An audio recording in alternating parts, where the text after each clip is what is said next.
નમસ્કાર. કુળદેવી વિશેના જે વિડીયો હતો એનો ખૂબ જ સારો પ્રતિભાવ મળ્યો. એ બદલ આપ સર્વનો સર્વપ્રથમ આભાર માનું છું.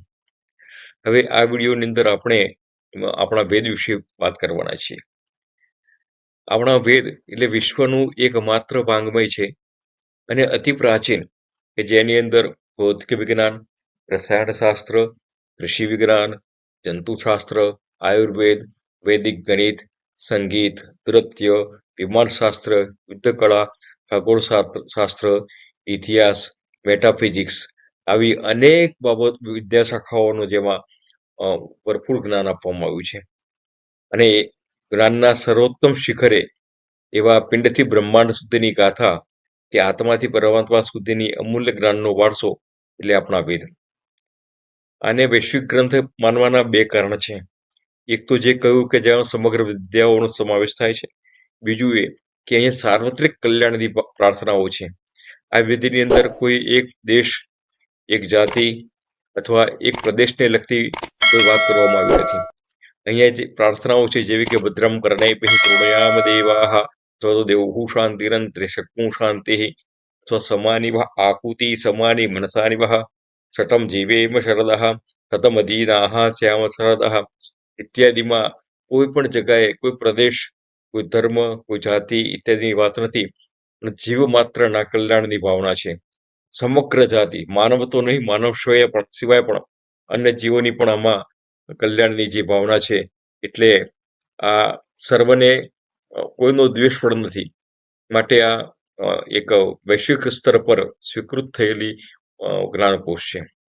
હવે આપણે જોઈએ તો વેદોનો પ્રારંભ ક્યારે થયો, વેદોમાં કઈ વાતો છે એના વિશે વિચારીએ તો આપણા ઋગ્વેદના નાસદી સૂક્ત પ્રમાણે ત્યારે મહાપ્રલય થાય ત્યારે બધું જ પૃથ્વી ઉપર જે કંઈ પણ છે અથવા બ્રહ્માંડમાં જે કંઈ પણ છે એ બધાનો વિનાશ થઈ જાય અને બધું પરમાત્મામાં લીન થઈ જાય.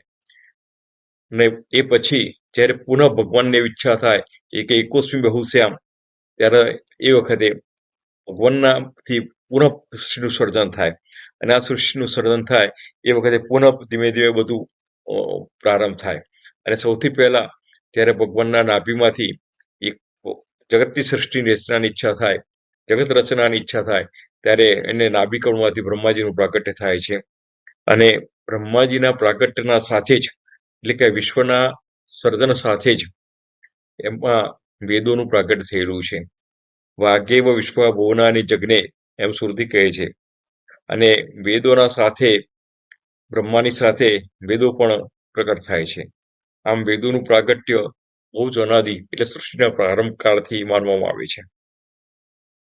હવે વેદ કયા અને કેટલા, તો સર્વપ્રથમ તો એક વાત કરીએ, એકબાસી તેજુર્વેદમ ચતુર્થા વ્યવર્તયત, આમ ગરુડ પુરાણમાં કહ્યું છે, એકૈવ પુરા વેદ પ્રણવ સર્વવાંગ્મય. મહાભારતમાં આવું પણ કહ્યું છે અને આવી ઘણી જગ્યાએ વાત છે કે સર્વપ્રથમ વેદ એક જ હતો અને પાછળથી એના વિભાગ અને વિભાજન થયા. આ સાથે એક બીજી પણ માન્યતા છે કે જ્યારે સંપૂર્ણ જગતનો પ્રલય થયો ત્યારે વેદો પણ અંતર્હિત થઈ ગયા હતા. તો આ વેદો રહ્યા હતા ક્યાં, પછી પુનઃ ક્યાંથી આવ્યા? તો એક આગમ ગ્રંથોમાં એક એવો મત છે કે વેદાંગ કુરો તંત્ર બીજસ્ય. આ વેદો બીજ રૂપે તંત્રની અંદર રહ્યા હતા અને એમાંથી આગમ અને નિગમ એમ બે રીતે પ્રગટ થયા. નિગાદ આગમો જાત આગાદ યામલો ભવેત યામલાદ વેદોત્પન્નો વેદાત જાતમ પુરાણાકમ. અને આ પ્રમાણે વેદની ઉત્પત્તિ બતાવી છે. આ સિવાય એમાં ખાસ કરીને શિવ પરમાત્મા સદાશિવ છે, એમના 5 મુખ છે અને 5 મુખના મુખમાંથી 5 અમનાય રૂપે વેદોનું પ્રાગટ્ય થયું છે. રોમયાદી ગ્રંથોમાં આનું સંપૂર્ણ વર્ણન છે.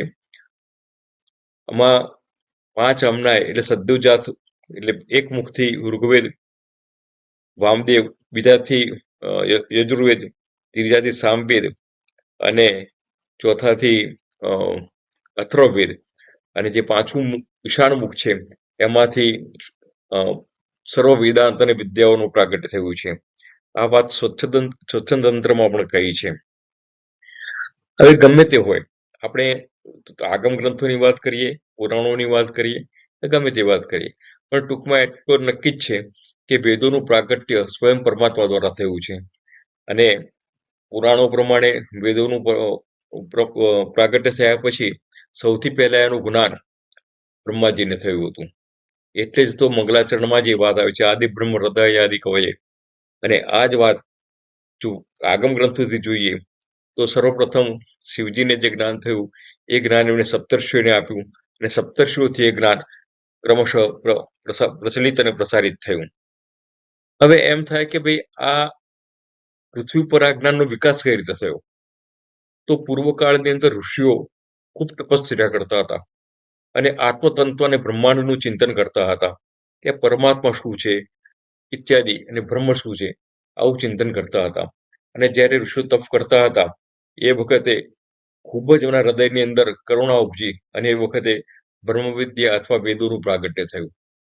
જ્યારે વેદોનું પ્રાગટ્ય થયું ત્યારે ઋષિઓ કોઈ એવી જ અવસ્થાઓમાં હતા, દિવ્ય અવસ્થામાં હતા કે જેમાં પોતાનો યસ્મિતા અથવા અહંકાર બિલકુલ હતો નહીં. અને આ વખતે ઋષિઓના અંતઃકરણની અંદર કરુણા અને પ્રેમની સાથે સાથે એક જ્ઞાનનો દિવ્ય પ્રકાશ થયો, જે પાછળથી સ્વરિત થયો અને એ વેદ રૂપે પ્રગટ થયો. એટલે જ કહેવાય છે દેવ પિતૃ મનુષ્યનામ વેદ ચક્ષુસ્નાતના. અને આ રીતે ઋષિઓએ મંત્રો બનાવ્યા નથી, પણ ઋષિઓના હૃદય કમળમાંથી જે જ્ઞાન પ્રગટ થયું અને બહાર આવ્યું એને વેદ કહે છે. એટલે જ કહ્યું છે કે ઋષિયઃ મંત્ર ત્રષ્ટારઃ. વેદ અપૌરુષેય છે, એ કોઈની રચના નથી. કારણ કે વાણીની રચનામાં તો 4 દોષ હોય, એ પ્રમાદ, વિપ્લપ્સા, કર્ણાપાટવ ઇત્યાદિ જે દોષ છે એ વેદોમાં દેખાતા નથી. એટલા માટે વેદો એ કોઈની રચના નથી. જે માનવ રચનામાં જે દોષ હોય એ એનાથી આ મુક્ત છે. હવે આમ વેદો ઉત્પન્ન થયા, પણ વેદ એટલો વિશાળ હતા, એમાં દુનિયાભરનું હતું જ્ઞાન હતું. હવે થયું કે ઋષિઓને કે આટલું બધું જ્ઞાન આવનારા દિવસોમાં કોઈ બચાવી શકશે નહીં, અથવા તો એને સાચવું ભારે પડશે. એટલે વિષ્ણુના અવતાર એવા વ્યાસાય વિષ્ણુપાય વ્યાસરૂપાય વિષ્ણવે નમો વૈ બ્રહ્મ નિધય વાસિષ્ઠાય નમો નમઃ. એવા વિષ્ણુના અવતાર એવા ભગવાન વેદવ્યાસે એનો 4 વિભાગમાં વિભાજન કર્યું. આ વિભાજન એમના રહેલા સાહિત્યના આધારે જ્ઞાન વિભાગનો ગ્રંથ, કર્મ વિભાગનો ગ્રંથ, વિધિ વિધાન અથવા સ્તુતિ વિભાગનો ગ્રંથ અને વિજ્ઞાન વિભાગનો, એમ એનો 4 ભાગમાં વિભાજન કર્યું. અને આમાંથી 4 વેદ બનાવ્યા. આ 4 વેદ એમને પોતાના 4 શિષ્યોને આપ્યા. પહેલે જે હતા પહેલે નામના શિષ્ય હતા એમને ઋગ્વેદ આપ્યો, વૈશંપાયનને યજુર્વેદ આપ્યો, જૈમિનીને સામવેદ આપ્યો, અને અથર્વવેદ એ સુમંતુને આપ્યા. આમ 4 શિષ્યોને 4 વેદો વેચી આપ્યા. કાળક્રમ કરીને આ 4 વેદો એકબીજાના શ્રવણ પરંપરાથી આગળ આવવા લાગ્યા, શિષ્ય પ્રતિ શિષ્ય તરફ આગળ જવા લાગ્યા, એટલે એની વેદ પરંપરા ચાલુ થઈ. હવે બીજો મત એક એવો પણ છે કે આ જે 4ની પરંપરા છે, તો પૂર્વકાળની અંદર સનકાદિક ઋષિઓએ શિવજીને પ્રાર્થના કરી અને શિવજીને જ્ઞાન આપવા માટે એક તપ કર્યું. ત્યારે શિવજીએ દક્ષિણામૂર્તિનું સ્વરૂપ લીધું અને શૌનકાદી ઋષિઓને જ્ઞાન આપ્યું. એ પછી વેદવ્યાસ આવ્યા અને સુમંતુ જે આગળ જે વાત કરી એ પ્રમાણે એમને પણ પોતાના 4 શિષ્યોને જ્ઞાન આપ્યું. હવે આ જ વસ્તુ કલિયુગના પ્રારંભની અંદર ભગવાન આદિશંકરાચાર્ય એ પદ્મપાદાદિ જે 4 શિષ્યો હતા એમને આ જ્ઞાન આપી. આમ ગુરુ અને પરંપરામાં 4નો જે ક્રમ છે એ ક્રમ એક દાર્શનિક વિચાર મૂકી જાય છે કે આત્મતત્વનો બોધ કરવો હોય અથવા આત્માથી પરમાત્મા સુધીનું જો જ્ઞાન લેવું હોય તો આપણા 4 પદાર્થ અંતઃકરણ, મન, બુદ્ધિ, ચિત્ત અને અહંકાર એ જ્યારે આત્માની સન્મુખ થાય અને ત્યાં આગળ જઈને બેસે ત્યારે એમનું ચિંતન કરતા કરતા આત્મા દ્વારા પરમાત્મા સુધી પહોંચવાનો માર્ગ મોકળો થઈ જાય. એક એવું દર્શન પણ આપણે આમાં લઈ શકીએ. હવે આ વેદ પરંપરામાં તો સૌથી પ્રથમ જે વાત કરી એ પ્રમાણે વૈશંપાયન ઋષિને યજુર્વેદ ભણાવ્યો હતો. પછી વૈશંપાયન ઋષિના પાસેથી યાજ્ઞવલ્ક્યે આ વેદ શીખ્યા. પણ કેટલાક સંજોગો વસાત ગુરુ શિષ્યમાં મતભેદ થઈ ગયો. ત્યારે ગુરુએ આદેશ કર્યો કે ભાઈ તું મારું ભણેલી વિદ્યા મને પાછી આપી દે. અને આ ગુરુ દ્રોણના કારણે ગુરુએ જે આદેશ કર્યો એનું પાલન કરવા માટે મહર્ષિ યાજ્ઞવલ્ક્યે વમન દ્વારા વેદની વિદ્યા બહાર આપી. તો એ જ વખતે આશ્રમમાં કેટલાક વિદ્યાર્થીઓ હતા જે ખૂબ મુમુક્ષુ હતા, એમની જ્ઞાન પીપાસા ઘણી હતી, એટલે આ સરળતાથી પ્રાપ્ત થતી વિદ્યા માટે એ જે વમન હતું એ તીતર પક્ષીનું રૂપ લઈ અને પી ગયા, એટલે તૈત્તરીય શાખા બની, જે કૃષ્ણ યજુર્વેદ તરીકે પ્રચલિત છે. પછી યાજ્ઞવલ્ક્ય ઋષિએ સૂર્યનારાયણની ઉપાસના કરી અને સૂર્યનારાયણ પાસેથી ફરીથી વૈદિક શિક્ષા પ્રાપ્ત કરી, એટલે શુક્લ યજુર્વેદ રૂપે પ્રગટ થઈ. આમ યાજ્ઞવલ્ક્ય પાસે જ્યારે યજુર્વેદની શાખા આવી, યજુર્વેદ આવ્યો, ત્યારે એમની 15 શાખામાં વિભાજિત થયો, જેમાંની હાલ અત્યારે આપણી પાસે વાદસની શાખામાં વાદસની અને કણવા એમ 2 શાખાઓ આપણી પાસે ઉપલબ્ધ છે. પણ મૂળ યજુર્વેદ એટલે શુક્લ યજુર્વેદ અને કૃષ્ણ યજુર્વેદ એમ પુનઃ એનું 2 વિભાજન થયું. આપણી જે શાખા છે એ શુક્લ યજુર્વેદની વાદસ અને માધ્યંતિની શાખા કહેવાય છે. હવે આની મૂળ જોવા જઈએ તો ઋષિ પાતંજલિના મત પ્રમાણે ઋગ્વેદની 21 શાખાઓ હતી, યજુર્વેદની 101 હતી, સામવેદની 1001 હતી, અથર્વવેદની 7 હતી. આમ કુલ વેદની 1131 શાખાઓ હતી. એમાંથી અત્યારે લગભગ 12 શાખાઓ જ ઉપલબ્ધ છે. એમાં આપણે યજુર્વેદમાં 2 જ શાખાઓ છે, અને આપણે જેનું અધ્યયન કરીએ છીએ અથવા કુલ પરંપરામાં આપણી જે શાખા છે એને વાદસ અને માધ્યંતિની શાખા કહેવામાં આવે છે. વાદસ અને માધ્યંતિની શાખા એટલા માટે કહેવામાં આવે છે કે ભગવાન વાદસને એ યાજ્ઞવલ્ક્યના પિતા હતા, અને પાછળથી એમને પોતાના પિતાના નામે આ શાખાનું નામ આપ્યું. વળી આ જ્ઞાન એમને મધ્યાહ્નમાં પ્રાપ્ત થયું હતું. મધ્યાહ્ન સમય એટલે જીવનનું મધ્યાહ્ન અથવા દિવસનું મધ્યાહ્ન, એમ ગમે તે મધ્યાહ્ન ગણી, પણ મધ્યાહ્નના સમયે પ્રાપ્ત થયું હતું, એટલે એને માધ્યંતિની શાખા કહી. એમ આપણી જે શાખા છે એ વાદસ અને માધ્યંતિની શાખા ગણાય છે. હવે આ શાખાનું મહત્વ એટલા માટે કે આપણે કોઈ પણ કર્મ કરવું હોય તો આપણી વેદ શાખાના અનુરૂપ જ કર્મ કરવું જોઈએ. આપણે ત્યાં ધાર્મિક પ્રસંગ હોય, માંગલિક પ્રસંગ હોય, અથવા નિત્ય કર્મ જેવા કે સંધ્યા તર્પણ આદિનું કાર્ય કરતા હોઈએ, ત્યારે ગોત્ર, પ્રવર, શાખા ઇત્યાદિનો ઉલ્લેખ અવશ્ય કરવો પડે છે. અને એ કરવાનું કારણ એ જ કે આપણે આપણી શાખાને અનુરૂપ જ કર્મ કરવું જોઈએ. ભગવાન વશિષ્ઠ અને છાંદોગ્ય પરિશિષ્ટમાં પણ આ વાત કહી છે કે પોતાની શાખાને અનુરૂપ હોય તો પોતાની શાખામાં જે માર્ગદર્શિત કર્યું હોય એ જ પ્રમાણે વિધિ વિધાન કરવું, એ જ મંત્રોનો ઉપયોગ કરવી, પ્રધાન તરીકે ઉપયોગ કરી અને પોતાનું કર્મ કરવું. ન જાતું પર શાખોક્તમ ઉદક કર્મ સમાચરે, આ વશિષ્ઠમાં પણ એવું કહ્યું છે. સ્વશાખા મત્સરામ ઉત્તૃત્ય પર શાખા શ્રવંતુ યહ કર્તુમિચ્છતિ દુર્વેદા મોદમ તસ્ય ચેત પ્રથમ. એટલે પોતાની શાખાનો આગ્રહ રાખી અને કર્મ કરવું, એવો અહીંયા આગળ એક મત છે. એટલા માટે આપણે આપણી શાખાનો અવશ્ય ખ્યાલ રાખવો જોઈએ. હવે એમ થાય કે ભાઈ કોઈ પણ પ્રસંગમાં આપણે જે મંત્રો કરીએ છીએ, મંત્રો ક્યાંથી આવ્યા? તો ઋષિઓએ ખૂબ તપ કર્યું, ત્યારે મંત્રોમાં જે શક્તિ અને દેવતા હતા એના એમને દર્શન થયા, અને એ પ્રમાણે જે મંત્રોમાં જે શક્તિ દેખાઈ એ શક્તિ જે તે દેવતા માટે અથવા જે તે ઉપચાર માટે એમને આપણને બતાવી કે આ મંત્રથી આ ઉપચાર કરો, આનાથી આ દેવતાનું આવાહન કરવું. યસ્ય ચ મંત્રસ્ય ઉત્તિષ્ઠા યા ચ દેવતા તદા ધારમ ભવેત તસ્ય દેવતમ દેવતોચ્યતે. આ પ્રમાણે જે મંત્ર જે દેવતા માટે પ્રયુક્ત થયો હોય એના માટે એ જ મંત્ર વાપરવો. યજ્ઞાનો કર્મણ્યેન મંત્રેણ કર્મ યત કર્તવ્યોમિતિ રૂપેણ યો મંત્રાન કરોતિ. એટલે જે મંત્રો નક્કી કર્યા, નિયત કર્યા, તદે તત્ સત્યમ મંત્રેષુ કર્માણી કવયોતાની. મુંડકોપનિષદમાં પણ કહ્યું કે જે દેવતા માટે જે મંત્ર પ્રયુક્ત થયો હોય અથવા જે ક્રિયા માટે જે મંત્ર પ્રયુક્ત થયો હોય એ મંત્રનો એ દેવતા અથવા ઉપચાર માટે ઉપયોગ કરવો, જેને લિંગ મંત્ર કહેવાય છે. કારણ કે મંત્રોમાં એ શક્તિ છે કે એ વસ્તુ આપણને સિદ્ધ થાય. ચર્ચમાને દ્રવ્ય ઉદ્દેશ્ય વિષ્ણુ દેવતા યથા પૈત પૃથિવ્યામ દધિક્રામણો ઇત્યાદિ દિવ્ય લંગ દર્શનાદેવ તત્ત મંત્ર દ્રવ્યેનો ઉપચારાહ. આમ જે મંત્રો બતાવ્યા કે ભાઈ પંચામૃત સ્થાનમાં પૃથિવ્યામ દધિક્રામણો ઇત્યાદિ મંત્રો લેવા, તો એ પ્રમાણે એનો ઉપયોગ કરવાથી એ ઉપચારનું ઉત્તમ ફળ આપણને પ્રાપ્ત થાય છે.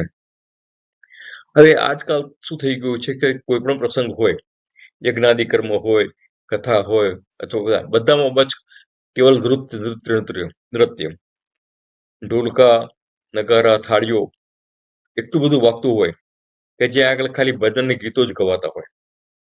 હું સંગીત, ભજન કે ધૂનનો વિરોધ નથી કરતો, પરંતુ એનું એક નિયત સ્થાન છે. યજ્ઞમાં જો મંત્ર ભણાતા હોય, જ્યાં સ્થાપન થતું હોય ત્યાં આગળ નામ મંત્રથી આવાહન થતું હોય અને પછી મોટા મોટા સંગીત અને થાળીઓ વાગીને ગીતો ગવાતા હોય. આ એક મહાપતનનો માર્ગ છે. કદાચ એનાથી યજમાનને તો ખબર નથી, પણ યજમાનનું તો હિત થશે જ, પણ જે પુરોહિત છે એનું બહુ મોટું હાનિ થવાની છે. યજ્ઞાદિમાં મંત્રની પ્રદાન કરવામાં આવે છે અને આ જ વાત ગીતામાં અને અનેક જગ્યાએ મહાભારત, રામાયણ ઇત્યાદિમાં કહી છે. દક્ષિણાહીનમ ત્વમંત્રકમ એમ કહીને ભગવાને કહ્યું કે દક્ષિણા અને મંત્ર વગરના યજ્ઞો એ તામસ યજ્ઞો ગણવા. આગળ પણ કહ્યું યહ શાસ્ત્ર વિધિ ઉત્સૃજ્ય વર્તતે કામકારતઃ ન સિદ્ધિ વાપનું તેને સુખમ પરામ ગતિ.